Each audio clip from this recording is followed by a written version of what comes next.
Imagine the softest sheets you've ever felt. Now imagine them getting even softer over time. I'm here to tell you about Boll & Branch sheets. In a recent customer survey, 96% replied that Boll & Branch sheets get softer with every wash. They're made from the rarest organic cotton and designed to get even softer over time. Try their sheets with a 30-night guarantee plus 15% off your first order with code Odyssey. So head to BOLLandbranch.com today. Exclusions apply. See site for details. So I'm a father of one. I gotta find a babysitter. I found Care.com and I was blown away. Through the platform, I was able to find local and experienced candidates along with their reviews and rates, which were way more affordable than I anticipated. Care.com really put me at ease knowing that they were all required to go through a background check. If you're like me and you need to find someone reliable for your childcare necessities, check out Care.com. Find the ideal sitters for your childcare needs.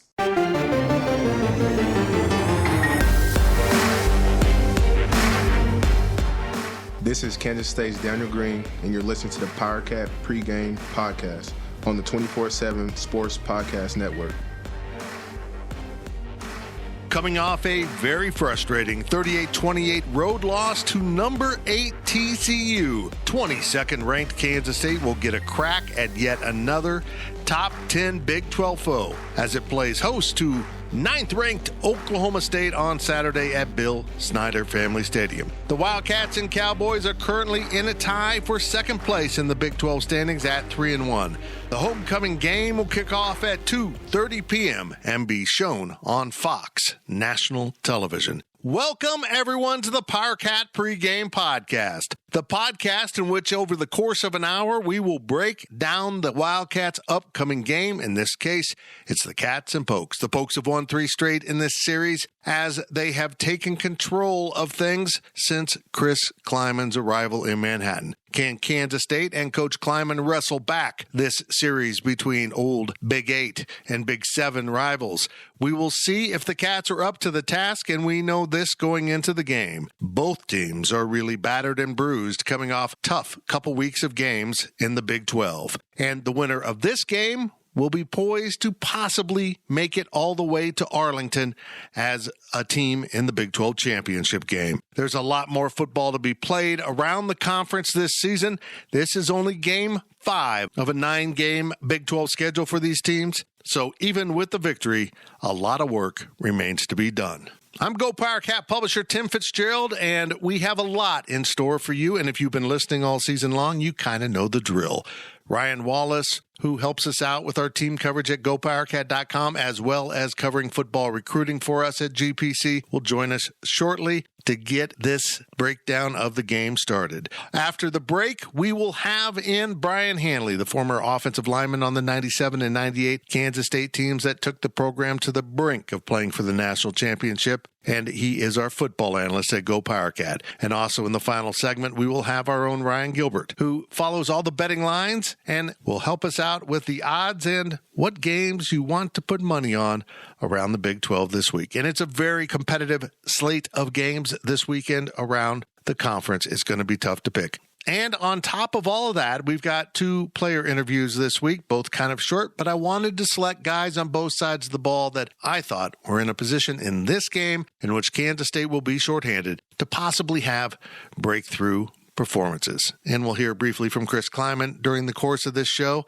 And at the very end, I will have my one key that you need to keep an eye on as the game progresses. And before we bring in Ryan Wallace, let me remind you that we are sponsored by Robbins Motor Company. At Robbins Motor Company, they strive to earn lifetime business and build relationships, selling quality cars, trucks, vans, and SUVs, and offering top-notch parts and service. Robbins Motor Company, title sponsor of the PowerCat Pregame Podcast. And now we bring in our own Ryan Wallace to discuss the Cats and Cowboys Saturday afternoon at Bill Snyder Family Stadium, 2:30 kick. Both teams, Wally, are beaten up and down. They're bruised and battered, and they got to keep playing football. Is it going to be one of those games that has grown to be typical in the Big 12 in which doing pregame assessments of the two teams and how they fit together is extremely difficult? Now layer in the number of injuries both teams have. We have no idea how these teams will match up because I don't know who's going to be playing in the game.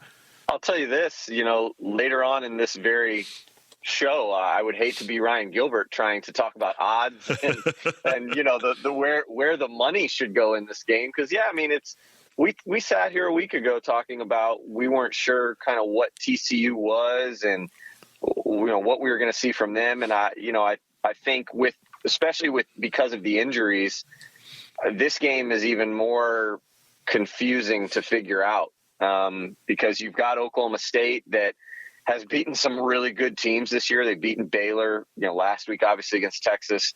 Probably should have beaten TCU, if we're being honest. They kind of had a K-State moment there where they took their foot off the gas a little bit. But then, they've also gotten behind in some of those games, or, Oklahoma State or TCU, they were up, let their foot off, lost. Texas, they get behind with all these injuries, and yet then their second and third string guys come in and they shift some things around, adjust, and end up beating Texas on the backside in the second half and beat them pretty thoroughly in the second half. So I don't know what to make of this game. I do think in typical Oklahoma State, K-State fashion, I'll be surprised if either side really runs away with it. Yeah, they usually play close games, although Mike Gundy has gotten the better of Chris Kleiman in every meeting so far between the two.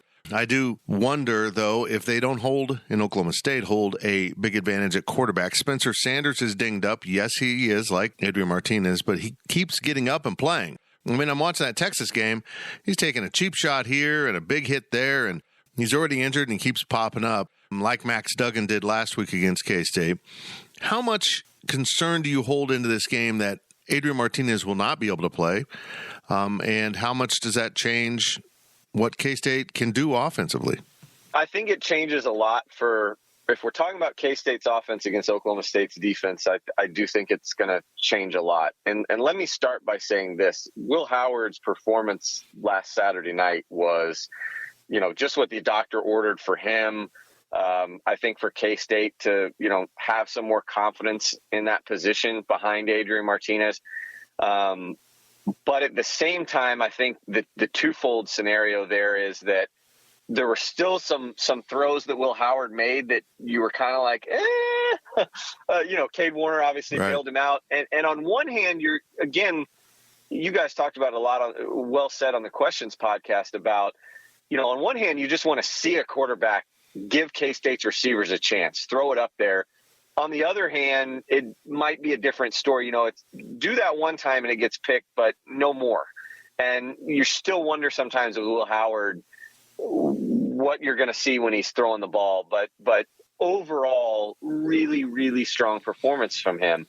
But again, the twofold scenario there is I agree with what Cole Carmody said on this week's Questions podcast, which is I don't think TCU's defense is really all that good. The difference with TCU is they've got hyper athletic players that just fly around. The scheme, they're not all that sound in. They're just super athletic. Oklahoma State is going to be a much better coached defense. They lack some of the explosive dynamic players, even when their starters are healthy, that TCU has, but they're just better coached. This is obviously, for those who haven't been keeping up with Oklahoma State this offseason, they lose Jim Knowles, who goes to Ohio State. They add former Vanderbilt coach Derek Mason to now lead this defense. This is the same Derek Mason, mind you, that held Bill Snyder to 277 yards of offense in a 2017 win in Nashville, one of only 11 Power 5 wins that he had at Vanderbilt in 7 years on the job there. And they're able to rotate some guys around. Now, the good thing that I will say, Fitz, about if you're looking at this from glass half full based on what we saw Will Howard do in Fort Worth, if there's an area of this Oklahoma State defense that is ripe for the picking, it's the secondary. They've moved Jabbar Muhammad from cornerback to safety because of injury. So you've got Cam Smith and Corey Black that are going to start at cornerback for Oklahoma State, I would imagine. Two guys that, albeit K-State would have loved to have, they offered both out of high school. Corey Black is actually the son of a former K-Stater. But again, guys that I think K-State might be able to pick on a little bit. And Will Howard has shown maybe a little bit more propensity to put the ball in the air and go a little bit more vertically than Adrian Martinez has shown. But the question is he going to be afforded the time? Because I think this Oklahoma State front banged up, guys leaving, whatever, still really good. How much pressure they put on Will Howard, how he handles that pressure is going to be the thing that I'm most interested in watching, because that is by far the biggest difference, I think, still between Adrian Martinez and Will Howard. Is Adrian Martinez plays like a super senior. He's got a really good feel for the pocket, and he could take off and run. Will Howard, he's played a lot for a backup, but obviously still that mental timer in his head. Does he know when to take off? Does he know when to throw and make the right choices? Yeah, I'm fascinated by how well Will Howard played early in that game, and then how TCU kind of changed a few things. And honestly, I think Colin Klein let up off the gas, and it was apparently a fine line between outstanding and pretty mediocre, with 87 yards of offense in the second half or whatever it was. I feel like Adrian Martinez will be able to play. They just won't play him unless he's the emergency guy that they need to come in, and Will Howard gets dinged up. Instead of kicking the field goal, you'll put Adrian out there, something like that. But I'm just fascinated that these teams both come out of TCU games just decimated. And I mean, that speaks volume to how physical TCU is. But both of these teams are physical. I feel like the injuries are only going to mount during the course of this game, and it's really going to become about the second and sometimes third string guys. And Wally, I'm going to say it, advantage Oklahoma State in my book. Yeah, I mean, that's the difference, and I wrote about it this week, and it was met with mixed reviews, and that's fair, but I think that's the difference between watching an Oklahoma State team where they're at right now and what they did last week versus where K-State's at right now and what K-State did last week. Is Oklahoma State has been able to the losses haven't compounded themselves with them. They, again, like I said, they move over Jabbar Muhammad, they insert Cam Smith. Cam Smith at cornerback has played really well last week. They lose Brock Martin, no big deal. They can get Colin Oliver in there to pressure passers. I mean, you look at their defensive line, Brandon Evers just made some news by walking away, and the often injured defensive tackle for Oklahoma State leaves the team. And yet he wasn't even one of, they've got 4 players in the top 15 Big 12 in tackles for loss, 4 players in the top 10 in sacks. And, among those, it's not the same 4 in both categories. It's 6 different guys. And Evers wasn't even one of them. And so, again, it's like you lose Brock Martin, no big deal. We've got Colin Oliver. They've got Tyler Lacey. They've got a bunch of different guys in there too deep that they can just mix and match. K-State just doesn't have that. And I think that's the difference. And, you said it, Fitz. Oklahoma State, coming out of TCU again, bruised and battered, Oklahoma State's like the last team that you want to see if you're K-State. Yep. It reminds me probably how teams look at K-State like, oh, God, we've got the Wildcats coming up on the schedule. I was actually talking to a former K-State staffer recently, earlier this week, talking about, who he felt back when he was with the program were teams that, you just kind of hated to look forward at, knowing how bruised and battered you'd be. And the 2 teams that he mentioned during his time there, lengthy time there, was Oklahoma State and Baylor. I mean, Oklahoma State is just one of those teams that, again, if you're already hobbled, they're not the team you want to see. They're very tenacious, and they're able to not only replace guys well, like we've seen at linebacker. They lose Malcolm Rodriguez, insert Mason Cobb and Xavier Benson, who, Xavier Benson's a guy who is he's been fun to watch. Came out of Tyler Junior College. How good Kobe Savage is? Xavier Benson was the best player on that defense. Mm-hmm. So you put him and Mason Cobb together at linebacker, they fly around, they knock the heck out of you. And then again, I just feel like this is a defense that is just really physical up front. Joe Bob Clements is still around, so the kind of technique and fundamentals that they're being taught down in Stillwater. It's a tough ask for K-State, but like I said, I do think that there's some areas that K-State can try to exploit, but they're going to have to get the ground game going, Fitz, because I'll throw it back to you by saying this. I went back and looked at some stats. K-State had their lowest output on the ground last year against Oklahoma State, 62 total rushing yards. Will Howard led the way with 28. Remember, that was when Skylar Thompson was injured. And then 2020, they fared a much better. Will Howard was actually the leading rusher in that game as well, 125. 2019, they were 126 yards rushing with James Gilbert leading the way with 44. Deuce Vaughn's longest run against the Cowboys in his career, 4 yards. And it's a Deuce Vaughn that, probably isn't going to be 100% again this week. So you've got to find a way to be balanced against Oklahoma State. You've got to find a way to run the ball, which is easier said than done, to keep this defense honest. And I think it might have to be Will Howard and DJ Giddens on Saturday. Yeah. And, K-State did show some different things, and I'm encouraged by that. They had Will Howard lined up with Giddens and Vaughn next to him, and I thought that was a good look. It complicates things a little bit more for the defense.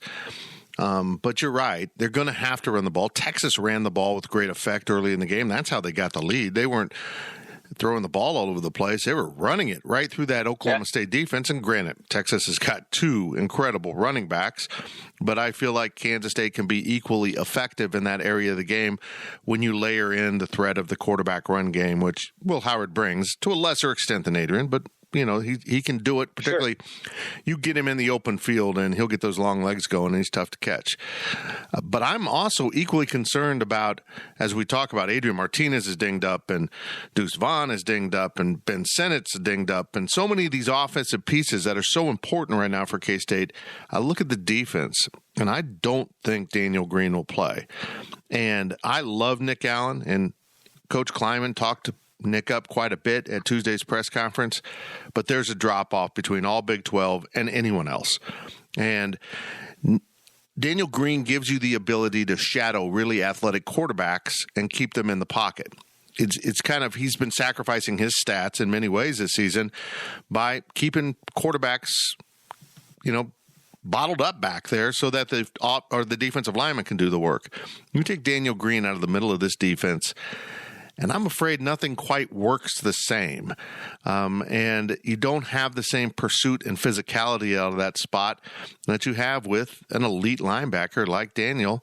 Oh, yeah, and Julius Brent's all Big 12 corner. There's no way you solve your hamstring problem in a week. I'm afraid that's going to be a lingering issue all year. The headliners on defense, including Felix Anudike-Uzomah, are also dinged up on the defensive side, and they just can't afford to have any more injuries over there. They're just not what they were at the start of the season.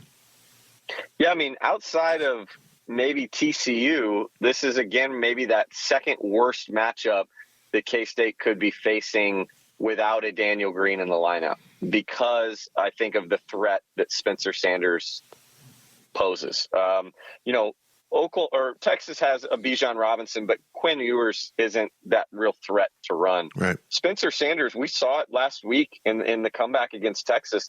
His ability to, again, kind of assess the play, feel out pressure in the pocket, know when it's time to move his feet and move the chains, and he does it remarkably well. This is a quarterback that obviously we all know about. The experience is through the roof. He's kind of an Adrian Martinez-like quarterback in this conference in how many years he's been around, but he's also number 7 in the nation in the points that he's been responsible for. This is the number 1 scoring offense in the conference, number 4 total offense in the conference, and he's got a lot of weapons to work with. But he is the gear that makes it all work. I don't know if you put another quarterback in, if Oklahoma State would have the type of offensive numbers that it's had and been able to do it without a lot of their wide receivers. Braden Johnson has been out, and they had to go to Stephon Johnson, a true freshman last week who just went off against Texas. And I think a lot of that has to do with because Spencer Sanders puts those guys in good position to go make plays and makes the younger guys look maybe better or more ready than maybe they even are. So I think without Daniel Green, it gives Spencer Sanders more of that dual threat. And it gives an offense that has really struggled to run the ball this year an ability to do that. K-State's not going to be able to just drop back and try and, cover the pass and allow Felix Anudike-Uzomah and those guys to handle the run, because without Daniel Green in there at linebacker, it takes kind of a force out of the box. And so now Dominic Richardson, who's a guy whose longest run on the season is only 17 yards, maybe he gets it going. Maybe a Jaden Nixon and an Ollie Gordon, his backups that, for as bad as Oklahoma State, or I shouldn't say bad, as uneven as they've been in the ground game to week, those two guys are averaging 5+ yards a carry. So now it gets them in the mix. It's a lot for K-State to handle. They can't afford to try and make Oklahoma State one-dimensional. It's just becomes a lot easier said than done. And again, I think it's because of Daniel Green's ability, as you said, to keep quarterbacks honest. And I think Spencer Sanders is going to be the guy on Saturday that's going to really, really frustrate the Wildcats because of his ability to do both. Every time you think you got him bottled up, he's going to either slip through or find an open guy. And without Daniel Green, he's able to do that with more ease. And another player that K-State quite often leans on to help with run support from the back end of the defense is Josh Hayes. He, too, is in doubt for this game. It's just amazing the number of frontline injuries K-State's going through. One of the areas that I thought Texas used to hang around in this game with Oklahoma State last week were special teams. I was surprised at some of the things that Oklahoma State gave up in special teams, and Kansas State's kind of gone into low gear with special teams. They've had kicking problems. They need to get that fixed. They really haven't had any big returns. They need to find something there. They haven't had any blocks or anything like that. K-State struggles without something special in special teams, don't they? Yeah, and I mean, not only just special teams, but we're going into this Oklahoma State game with the last two meetings between these two teams where K-State has not forced a single turnover. They've not forced a turnover against the Cowboys since 2019. That's got to change. And then I think special teams, you've got to find a spark. And if there's one area I feel like with Oklahoma State where you can try and exploit it, because this is one of the best graded special teams units in the country. I think PFF grades only Clemson maybe as a better overall unit right now in the country, better than Oklahoma State special teams. They've got a great field goal kicker in Tanner Brown, who's 93% on the year, 52 long, 31 for 36 in his 2 years in Stillwater. They've got Jaden Nixon and Brennan Presley, who are dynamic in the return game. But the one area where I do feel like K-State might get a shot, and we saw Texas do it last week, is in the punting game. Being able, like you said, Fitz, to get a block. Seth Porter's had kind of a knack for that this year. Even when he doesn't make the block, he's there. This would be a chance maybe for them to get some yards from Phillip Brooks in the punt return game, if not create a block. And you're right. They're going to need something extra in this game somewhere, somehow, whether it's special teams or again, in creating a turnover and limiting their own, they've got to be, to be gimmicky, they've got to kind of be special on Saturday and find an area where they can get an advantage where Oklahoma State can't. I've been fairly confident about this K-State team all year. I didn't think they'd win at Oklahoma. They won. I was proven wrong, and I've thought they'd win every game since then. But not this one. I don't see how K-State can overcome this level of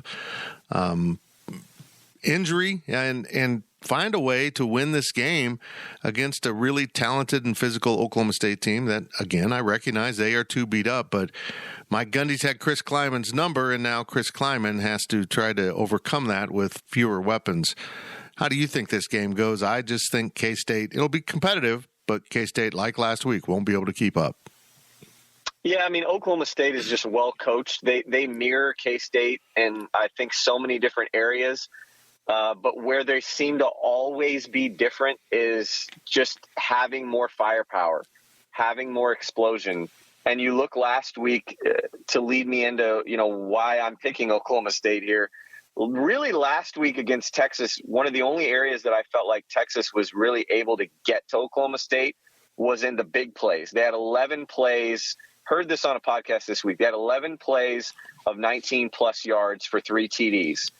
Outside of those, the other 70 snaps, Oklahoma State held Texas to 197 yards. So they had 326 yards on 11 plays with 3 touchdowns, and the other 70 were 197. K-State is not an explosive team. They're, banged up with their star running back, unlikely to have their starting quarterback. So I don't see this as being an offense that's going to be able to take advantage of a depleted Oklahoma State defense. And likewise, you've got a K-State defense that's been so good this year, but the gap between, I think, the starters and the twos was really evident against TCU. And now you've got another kind of explosive and dynamic offense that likes to throw it around, that knows kind of what K-State's tendencies are. They have the playmakers to exploit it, specifically at receiver. I like Oklahoma State in this one. I think the spread is really weird, Fitz. Vegas always seems to know. They knew last week. They've known Iowa State and everything. I'm like you. I thought K-State could handle these last couple. Something about this one I just don't like. I think they'll hang around. It'll be competitive, like you said, but just not a good matchup given all the extracurricular things that are going on in the Veneer Complex right now in terms of health. Yeah, this game's so important to decide who might be joining TCU. TCU still has work to do, but they're certainly in the driver's seat to make it to Arlington for the Big 12 championship game. And the winner of this will be in a pretty good position, but with more work to do ahead to get to Arlington. Wally, that's a lot to ask. And even if you win this game, you got to turn around and play Texas and Baylor. And, oh, yeah, Chris Kleiman is winless against Oklahoma State. Texas. Yeah. Baylor. Well, and here's one thing that I will finish with, Fitz. And again, it's me. Maybe I'm jumping too far ahead in presuming that Oklahoma State's going to win. K-State has shown this year that they can rebound and they've got fight in them. So maybe discredit the whole assumption that we're chalking it up as a K-State loss. But the glass half full, at least for me, is I think K-State can afford to lose this game and still have a shot at Arlington, because I think the real game is going to be next week. I think that's the one that is the true elimination game for K-State. I think if they can get a win against the Cowboys, it's absolutely enormous. But even if they lose, if they can try and get this roster back to full strength or close to full strength for Texas, I think that's really the game that'll hinge your whole, your hopes of being in Arlington for the Big 12 title game. You just don't want to let this one get out of hand against the Cowboys. But I don't think this is an elimination game just yet. But, yeah, obviously you want to win it. But if you lose it, I think really the one that's going to matter in getting to the Big 12 title game is going to be next week against the Longhorns. Well, I don't admire I'm not jealous of the job ahead for the Kansas State coaches trying to figure out who needs to play and who they need to protect for the future. Like you said, you can win this game, but still have disastrous injuries that really take you apart. So when we started looking at who to pick for this week's interviews, I went with two different guys that I think need to step up and have kind of significant games against Oklahoma State. On offense, it's probably tight end Sammy Wheeler, because Sammy had a nice catch last week for a touchdown, and with Ben Sinnott out, he's probably out, or at least limited. He's going to have to be bigger, but Sammy needs to step up. And now here is my brief discussion with tight end Sammy Wheeler, and I started off by asking him what's going through his head as that touchdown pass kind of floats his way at TCU off the hand of Will Howard. Pretty much just you black out, you just do your best to catch it, So. How fun was it to see Will get in there and wheel and deal? It was awesome to see. I think we all expected it.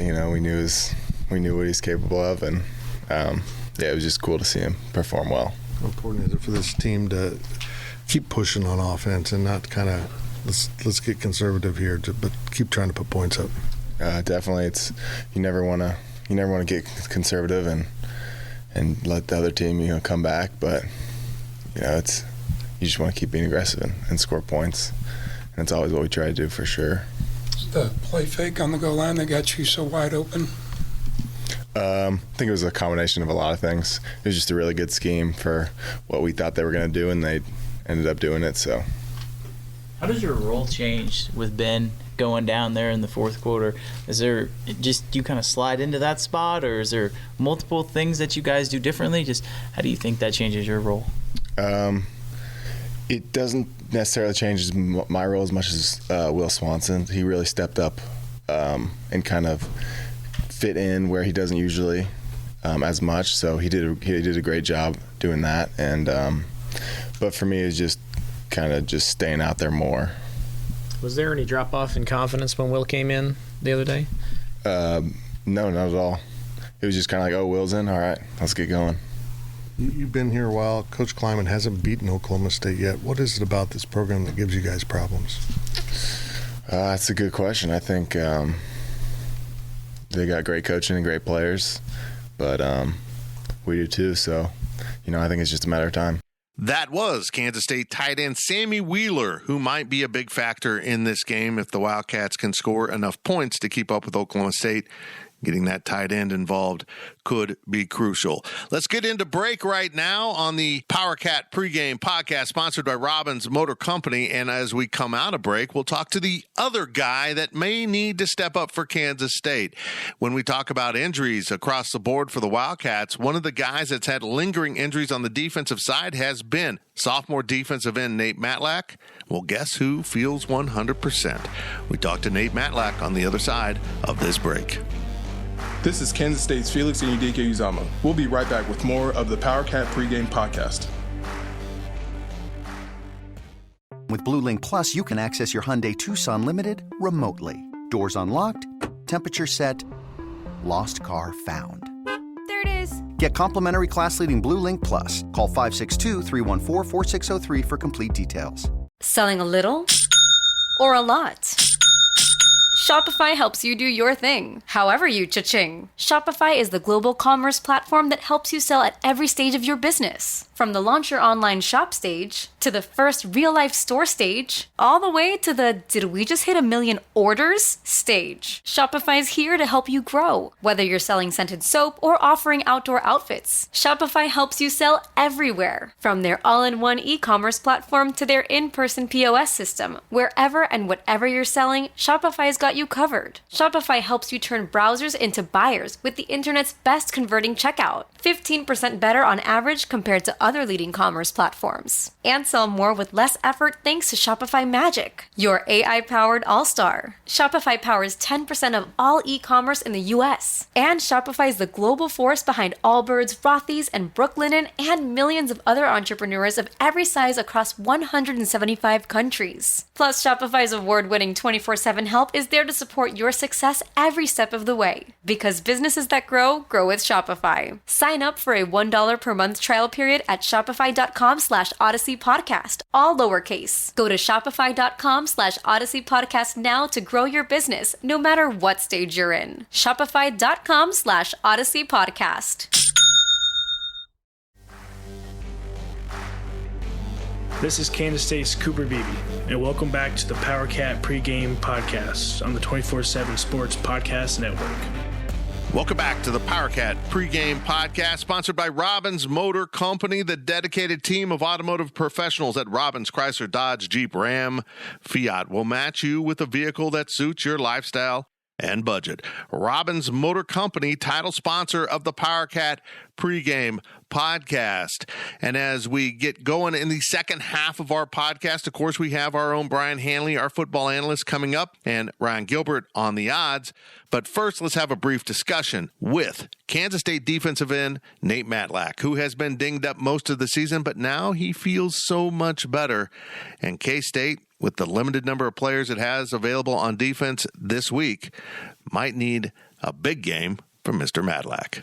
It's really important, I think. I think controlling your own destiny is kind of what we need to do. We don't need to focus on the past anymore. We need to focus on what we can control now to just keep going on with the season and eventually get to what our goal is in the Big 12 championship. What is your health status right now? I feel 100% now, finally. It's been a long time. The past couple of weeks I just haven't felt right, and I think this last game I finally felt normal again. It's been a while, though. Are you one of the few guys right now that feels 100%? We saw a lot of people that are healthy, but yeah, we do have some guys that are dinged up for sure. It's been kind of the sack party for you guys this year, leading the Big 12 in sacks. You got in on that. How good have you guys been in the sack department? What's been the key there? I think just relentless rushes. Our coaches have gave us awesome game plans too. Get different blitzes and stuff, to give us opportunities to get sacked, stuff like that. I still think we left a bunch on the table though, and we could have even more. But I think we've done pretty well overall. What's the main emphasis for you guys up against O State this week? Just to be physical. I felt like last week we kind of lost that battle against TCU a little bit, and I feel like if we did do that last week, we would have a different outcome. So, and these guys are definitely a physical group, so we need to come out with that mentality. That was Kansas State defensive end Nate Matlack as the PowerCat pregame podcast continues. And now it's time for our football analyst, Brian Hanley, to come in and solve the world's problems. Mr. Hanley, that's all you got to do. You got to make players magically heal and make this K-State team find a way to win. This is a tough challenge. Oklahoma State's been problems for Chris Kleiman. Mike Gundy is now the senior coach in this league, which is hard to imagine, but he is. And he is a tough out, if you want to use a baseball term. He's tough to get in a position where you can beat him. And Kansas State hasn't been able to do that in recent years. What has to go right for Kansas State to win this game against Oklahoma State? Well, the one thing is they're going to have to win the turnover battle. Yeah. Definitely going to have to do that. Defense is going to have to play well and just contain what they do because they can move that football. They just can. Defense is just going to have to play sound. And one thing is that this kind of got overlooked last week, I know, with a lot of injuries, is tackling. We fell apart with the tackling. Yep. We got to tackle. We just have to get guys on the ground as soon as humanly possible. On the offensive side, we're going to have to control the line of scrimmage and do the things that we do. But again, it's going to be another game where teams are just not going to let us run. They're just not going to allow us to do it. They're going to put so many guys in the box. So we're going to have to throw the ball to be able to move it. Oklahoma State's a good football team, man. But I think one of the things that hasn't happened in a long, long time, special teams. Right. Special teams is going to have to be a part of this football game for us to win. It's just that simple. We're going to have to be able to create things that out of offense or defense. We're just going to have to be able to create some opportunities there. And it doesn't even have to be a touchdown, Fitz. It just needs to be, you know what? We return it to the 50. We return it to the 45. We make a long field goal. We block a punt or something. We're going to have to do something in special teams. We're going to have to be special there to win this football game. I'm with you, brother. I feel like Kansas State can be competitive in this game, but it's going to have to supplement points for its offense, whether that's defense or special teams, I don't know, or simply just, as you mentioned, giving the offense great field position so they don't have to drive 80 yards to get into the end zone. It's going to be all hands on deck for Kansas State to create enough points in this game, I think, to outscore Oklahoma State. And we haven't seen that lately. We haven't seen the turnovers. We haven't seen the special teams big plays. It's got to come together in this game. Yeah, it's going to have to because, like we said, Oklahoma State's really good. They're just a good football team. That's not to discount that we are good and what we do well, but we're going to have to create some opportunities, that aren't there. It's just the fact of the matter with the way that our health is right now. And maybe guys get a ton better, over time, in the next few days, whatever the case may be, even if healthy. I think that we need to create some opportunities, on special teams and some scoring opportunities there, even if fully healthy. When we're not, it's an absolute must to win this football game. I look at this game and I see Oklahoma State's beat up too, and I know that's a big issue for both teams. I like Oklahoma State's depth better. Maybe it's because I'm not as familiar with it, but I know they've recruited at a higher level. But all of that said, at the end of the day, Kansas State's brand is being tougher than their opponents, to winning the line of scrimmage so that they can compensate somewhat maybe for having fewer playmakers or, less overall team speed. I don't know, but I know this. The offensive line has to be better than it was against TCU. Period. End of story. Whether you can run the ball with success or not, you're going to have to protect the quarterback. And I felt like TCU won that game. For all of the fancy analysis we can offer, they won that game because they were tougher at the point of attack. They were. On both sides of the line of scrimmage, they were. They controlled the line of scrimmage when they wanted to control the line of scrimmage. It's just, period. They did, and we have to be better. And what you said earlier, Fitz, about us having to compensate. That's 100% the truth. You can compensate for not having as many athletes or as much team speed when you can control the line of scrimmage. That's been the truth since football was started. And that's never going to be any different. If you can control the line of scrimmage, you've got some things, And if K-State if they're going to win this football game, the offensive line just has to play better. They just have to, because they got pushed around against TCU. And like you said, I know teams are going to take the run away. That's fine. But we should be able to go get 3 or 4 yards when we want to get 3 or 4 yards. That just has to be something that we have to do. It just has to. Now, some of that's play calling. Can't go side to side against teams that are fast. You can't do that against teams that are really athletic and big. You have to go off tackle. You have to go straight ahead. I believe that we have the linemen to do that, but the coaches got to put them in that position to do it. Yep, they certainly do. And maybe we're going to get a good dose of DJ Giddens. It's time for this redshirt freshman maybe to have his day in the sun. He's had moments. There's no doubt about that as the season's progressed. But with Deuce Vaughn limited, only getting 12 carries last week, and the need to maybe create more of a running game without Adrian Martinez in case he can't go, or even if he does, maybe he needs to be protected. I look at Giddens as a guy that can get up there between the tackles and make something happen, just like the Texas running backs did. And believe me, I'm not comparing DJ Giddens to the 2 top-line Texas running backs, but they did find some room to operate in the middle of that Oklahoma State defense. Yeah, they absolutely did. And the thing about it is they run downhill.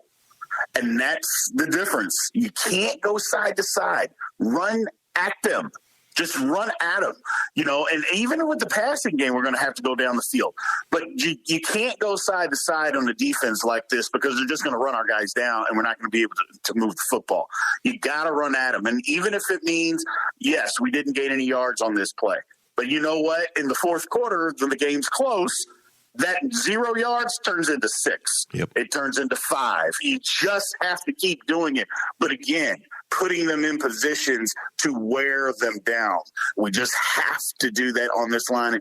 Because again, what you said, there's going to be opportunities, especially late in the game. If we're close, the game's close, and we're running the football well, there's going to be those opportunities. We just have to keep at it. Yes, indeed.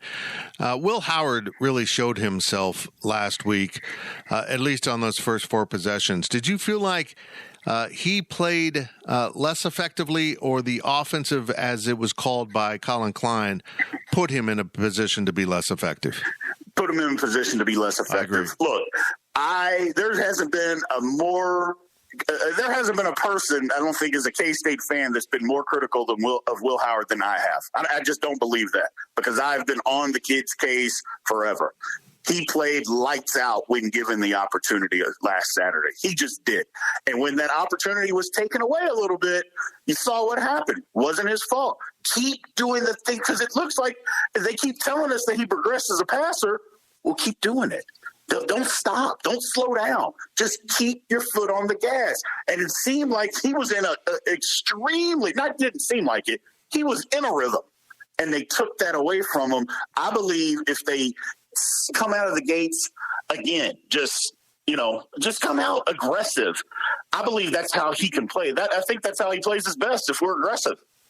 Make him throw the ball down the field. Don't give these outs and these little out routes and stuff to give him a way out. Make him be aggressive. And I think sometimes kids need that. They need you to push them to be aggressive. And it seemed like that when given that opportunity, he was really, really good, Fitz. He was.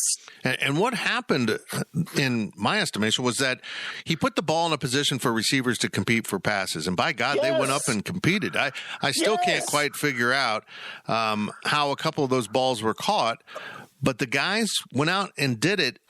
And I was as encouraged by that as I was about Will Howard's play. Those guys went out there and said, my ball. And that's not something we've seen always from K-State receivers, and maybe it's because they just haven't been included enough in the offensive scheme. I think so. I think when you don't get a lot of opportunities and then somebody gives you an opportunity, for 50-50 balls, because that's what a lot of those passes were, but they were on the money, but guys were just covered. but they were put in position to where, you know what, I can make a play, and I'm going to make a play for my quarterback and my team, and they did it. And I think the more you give them the opportunities, the better. Everybody, I think the one thing is you can't throw guys, okay, they're open now, I'm going to throw it. It doesn't work that way in big-time football. You got to anticipate, man. It's even more so as a pro. But in college, you got to anticipate where guys are going to be and just throw it there and trust that they're going to be there. Trust the practice. Trust the scheme. Just trust what you see, and you'll be fine. And I think he did that when given that opportunity. Now, it got away from him down the road, so that changed. But as far as, initially, those first 4 drives that he was in, it was beautiful. It really was. It was impressive, and I felt great for Will Howard. Even though they lost, I still felt great that he was able to put that on the field and say, yeah, this is what I do. I can do this. I just haven't done it. And that's kind of a weird way to say it, but he proved something not only to everyone else.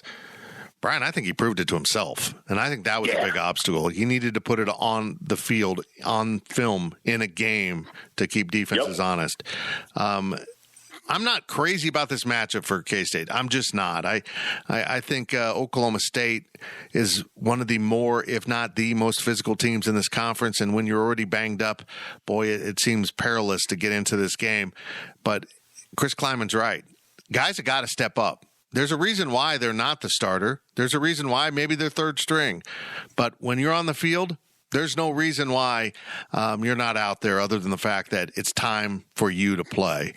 That's not easy to do, but I saw glimpses of that at TCU.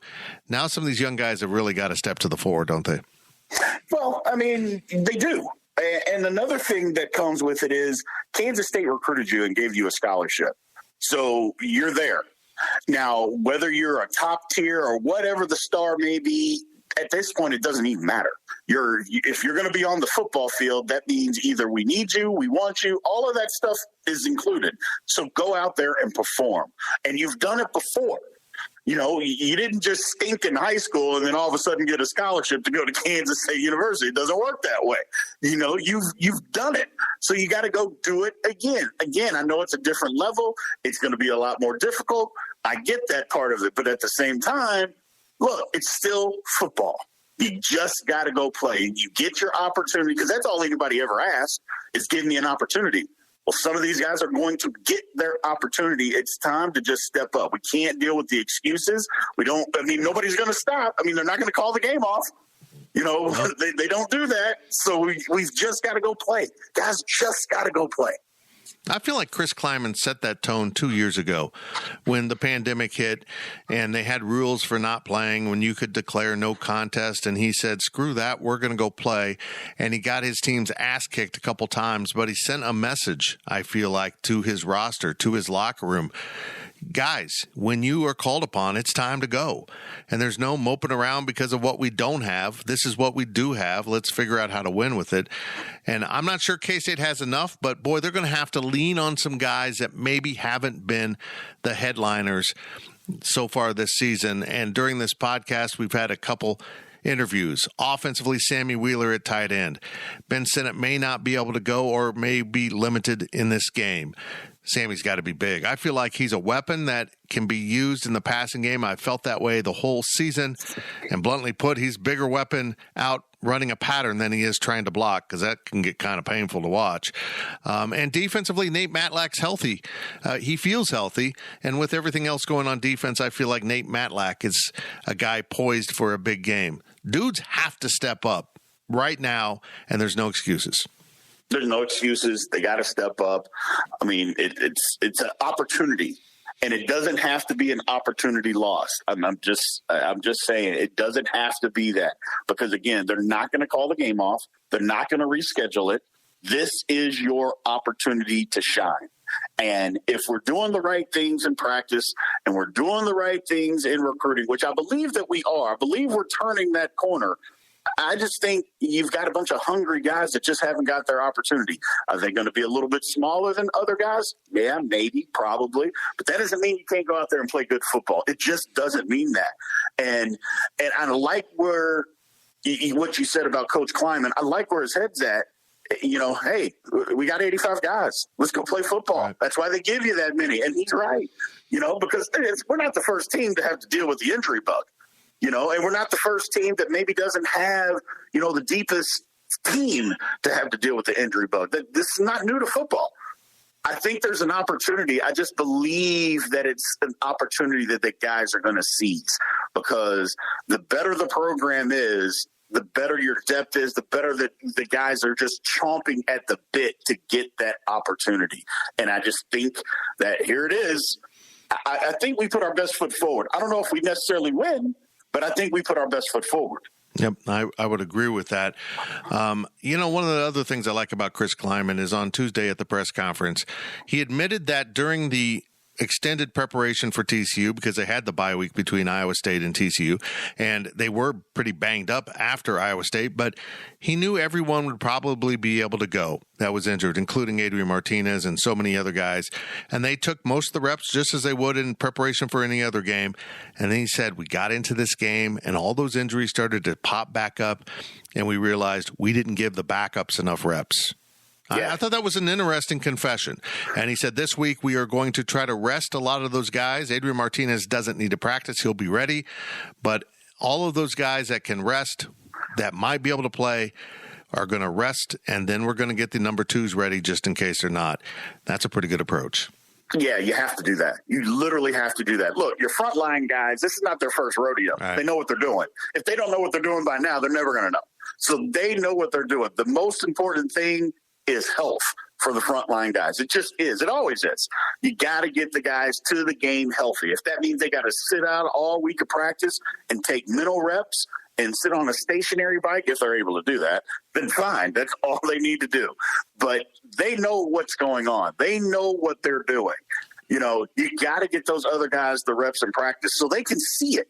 Because it's one thing to just go out there and play football. It's another thing to go out there prepared because you've seen what is happening. You've seen what they're trying to do. It helps. Trust me, I was the first-year guy when I got to K-State. I was a junior, but it was a totally different level of football than what it was in junior college. When I got into practice, the first game of the year, I saw what they're doing. I'm thinking, okay, is it really that much different? And then we got in the game, and the very first snap, oh, this is what they're doing. This is exactly how they did it when we lined up in practice. This isn't that hard. That's what these backups have to do. That's literally what they got to do. Well, in the first half of this podcast, Ryan Wallace and I admitted that we don't think Kansas State has enough to overcome Oklahoma State, despite the Cowboys being injured too. What are your thoughts on this game? Is this a game that K-State gets out of with a win? I don't know that they get out of it with the win, Fitz, because if we're beat up everywhere like it appears that we are just beat up, I don't think we're going to have enough. I think that we can put up a fight, and to be honest with you, that's all I'm looking for. I'm looking for a fight, and I'm looking for the coaches to put the guys in a position where they can fight. That's what I'm looking for. And to be honest, the receiver position is going to be one that I'm looking at because we're going to have to throw the football. Enough of the conservative play calling, for crying out loud. We have to go down the field. That's where our advantage will be. That's literally where our advantage will be. We have to attack this defense.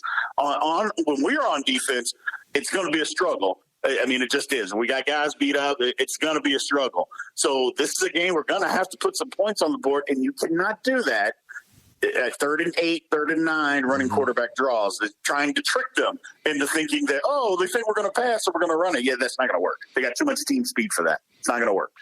Didn't work last week either when we had them on the run. No. So we just got to figure it out. I think it's going to be a game that we're going to struggle to win, but you know what? If we can compete, I promise I'll be happy. If we're competing at the end of this football game, I'll be happy. He's Brian Hanley, former Kansas State offensive lineman. He will join me on the post-game review podcast after Saturday's game. Probably we'll record on Sunday so we can have that available to everyone to listen to his unflinching wisdom. How's that, Brian? Unflinching wisdom. I like that. I like it too. I'm going to go with that from now on. Well, injuries are the theme of the week for Kansas State and Oklahoma State, but we asked Coach Chris Kleiman about the injury status, and while he naturally was reluctant to give out specifics, here's some of what he had to say on the topic during Tuesday's press conference. We got a lot of guys beat up that I don't probably have a lot of information for you just after a Monday practice, but we'll see who's available. But in retrospect, we've got to move forward with the guys that we know are going to practice, and those guys got to be ready to play. Well, you just said there's not a lot you can share, so of course I'll ask you about it. But many of those injuries appeared to be not season-ending, just Correct. A lot of wear and tear. Correct. I think more than wear and tear. But I don't think we lost anybody for the season. In fact, I'm positive we didn't lose anybody for the season. But there's a handful of guys that left the game early enough that I don't know if they'll be ready for this game or not.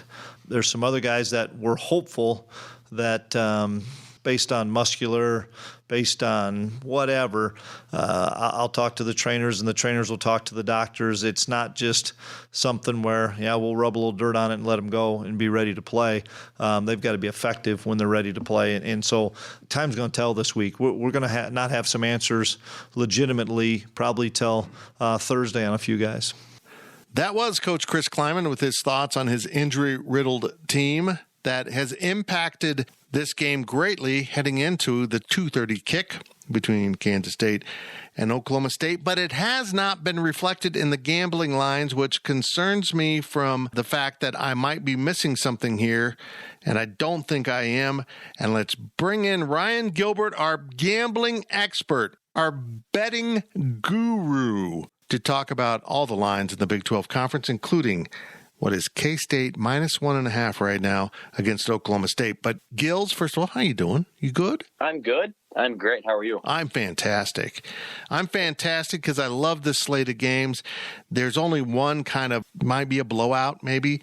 I mean, the other games are all really close spreads around the conference. There's only 4 Big 12 games. We'll get to a 5th game that I am intrigued by at the end here. But the biggest spread of the weekend is easily TCU on the road in Morgantown at West Virginia. And the Frogs are a 7.5-point favorite. Are the Mountaineers even in this anymore? Or they got their win over Baylor, then they went and got spanked at Tech. I just feel like TCU is going to thump them. At first glance, on paper, I would agree with you, Fitz, that this does look like it will be a blowout. But you've always got to remember there's a reason that this is only at a touchdown. And this is, a home field advantage for West Virginia. TCU is playing on the road at 11 a.m. And I know you like to talk about those cold weather teams hosting a warm weather team in the late months of the year. So, I do think TCU wins this, but I wouldn't be surprised if West Virginia just keeps it close, given that home field advantage.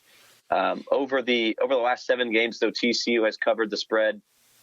They're 5-1-1 in their last 7 games. West Virginia's 1-4 in their last 5 games against the Big 12 against the spread. So that's going to be, the reason I would like TCU here. But I'm not fully optimistic here just because West Virginia, there's got to be a reason this line's just sitting at points. I think home field advantage has a lot to do with that. Man, I just want some couches to burn. I miss that. This just isn't right. Speaking of burning couches, huh? Yeah, that's what West Virginia does when they win. They just don't win enough. Oh, okay. We need to start doing that. I know. Well, or we could just burn Cole Carmody. Okay. Sounds good. That seems a little bit aggressive, but we could do that. A game of the losers. Oklahoma is -1 at Iowa State. I'm intrigued by this game because I don't know what either team will offer, but I think the Cyclones at home will get the Sooners. You think?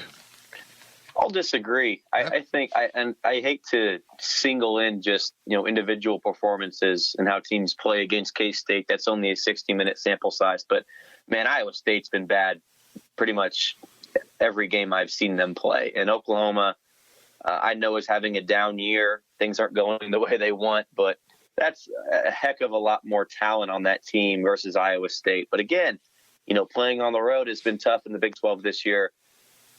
I do like Iowa State. I like Oklahoma. I'll disagree with you. I like Oklahoma.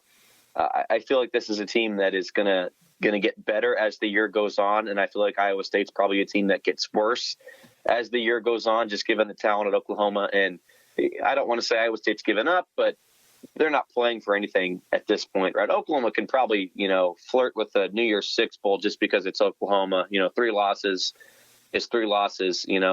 So I think they're playing for a little bit more right now, and that's kind of the same thing with TCU, right? Like they're potentially going to play for the college football playoffs if they go undefeated, right? So that's why I like them against West Virginia. But same thing with Oklahoma. I think they're playing for a little bit more right now, and I like the Sooners. And 1 point is just that's another fishy line, isn't it? Yeah, it's really weird. And let's be honest here. If Oklahoma scores 20 points, so far that offense for Iowa State couldn't match that. They just can't. Right. It's been awful. Baylor, this line is at 56 on that Oklahoma game too. That's a lot. That's a lot. That is kind of weird. Baylor and Tech in Lubbock. This line's been moving towards Tech a little bit. Baylor's now plus 2.5 on the road. Does Tech win this thing by 3 or more points? I think Tech wins this by 10 or more points. I like Tech. I think if this game's in Waco, it's closer to maybe a coin flip, and I'd probably lean Baylor, but Texas Tech's playing at home, and I'm with you, Fitz. I think that at least a field goal give me the Red Raiders. Okay, let's get to the Cats and the Pokes in Manhattan, 2:30 kick at Bill Snyder Family Stadium, and I'm a little bit mystified by this K-State minus 1.5. It's kind of a home field advantage thing, but still, I feel like even though Oklahoma State's a little beaten up too, that they are healthier than K-State. What's behind this line? And I'm just going to say it. I bet Oklahoma State on this. I do not feel good about where K-State is physically heading into this game. Physically and mentally as well. I think you can make an argument that K-State might be down in the dumps after letting 18-point lead slip away against TCU. Both teams are banged up. I get that. K-State's banged up. Oklahoma State's banged up as well. But K-State, when they're banged up, they go out and they lose to TCU. Oklahoma State, they're banged up, and they still pick up a victory over Texas. Mm-hmm. And if they don't let, the previous week, if they don't let that one slip away against TCU, this is a top 10 team, or I guess they are a top 10 team. They're number 9 right now, which leads me to my next point. They're ranked number 9, and they're playing against a team that's barely ranked at, K-State's 22 or something like that. Again, how does this line make any sense? What are we missing here? And I think, me and you, we cover K-State. I think we know that, everything there is to know. I don't know what Vegas is thinking with this game. Obviously, Adrian Martinez would help K-State, but if Martinez is healthy or inactive, I don't think that really changes too much, in my opinion, because Will Howard played fine. He didn't play exceptionally great, but he didn't play bad. If he goes out and Rubley comes in, then that's obviously a problem for Kansas State, but I don't think quarterback play is much of an issue. Compared to the rest of the injuries that Kansas State suffered. So this could be a bounce back spot for Kansas State. I'm not saying it's going to be a blowout, but there is a lot more reasons to bet Oklahoma State. I'm with you. I do not feel comfortable betting Kansas State here. I just don't understand this line. I want to believe that Vegas knows something that we don't, but seriously, what could they possibly know that we don't know? The only thing is possibly what we thought was the same thing against Texas, that Spencer Sanders isn't playing for Oklahoma State, but I think he is. Yeah. So I don't understand this, but we'll see how it all plays out. It's a huge game for both programs. Here's our bonus game. And even if he's not 100%, he's still, he played well against Texas. Like I said, the win. Yep. Here's our bonus game, because it's not a Big 12 game, but next year this is a Big 12 game. In fact, Brett Yormark is in Orlando for Central Florida playing host UCF. I'm sorry, Central Florida, UCF. They really get upset about that. Against Cincinnati. Central Florida is a 2-point favorite at home. It's the space game. They got special uniforms, because of the rocket launches there. Anyhow, it's going to be really fun. I love this game, but I love Central Florida to lose at home to Cincinnati. Am I getting paid overtime for this? Yes. This game? Okay, particularly since I didn't tell you we were going to pick this game until I called. As I've said here on a couple games, I'll go with UCF. I'll disagree with you, Fitz, just because they are playing at home, and this is a Cincinnati team that lost a fair amount of its talent from last year. So I'll go UCF. Very good.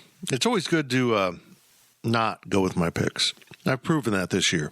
It's good to not go with my picks either. So if we're on the same side ever, fade us. It got me last week. I was 3-0, and then K-State lost, and I was 3-1. I keep missing on K-State. TCU, right? What's that?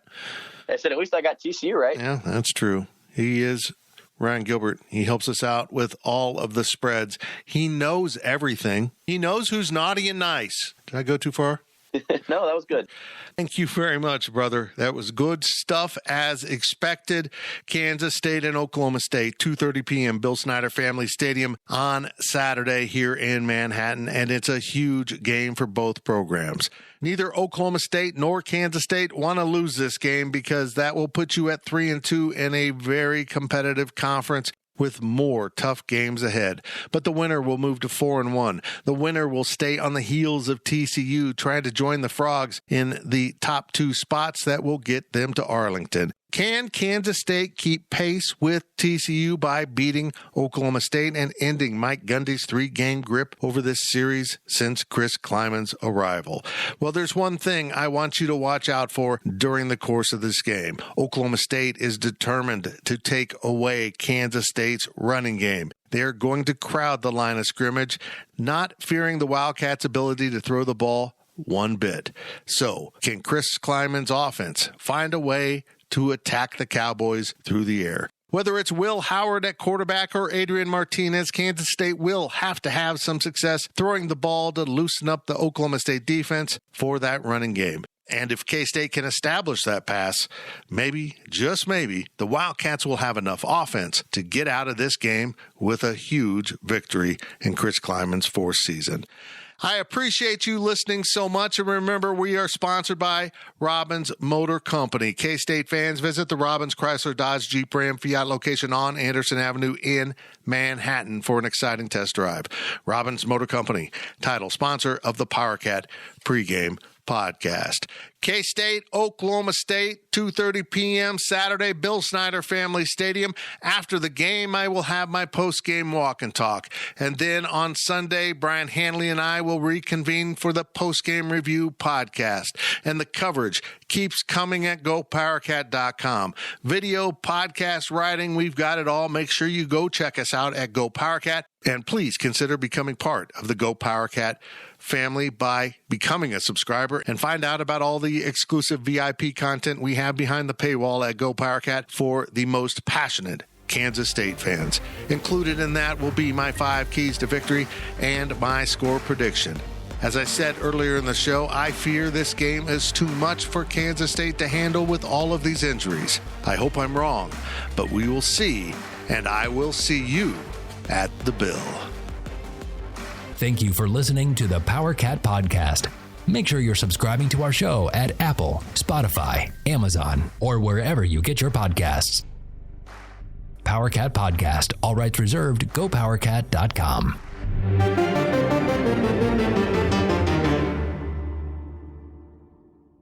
Now streaming on Paramount Plus. The choice is lightning in a bottle. When you are associated with something legendary, you're like, what am I supposed to do now? Witness the inspiring true story of Black Sheep's Drez. I wound up with the opportunity to make an album from Dilla's catalog. One of the illest producers ever. The Choice is Yours exposes the journey of one legend carrying 2 legacies. Even if we fall flat on our face, at least we was trying to be ourselves. Catch the new documentary, The Choice is Yours, now streaming exclusively on Paramount Plus.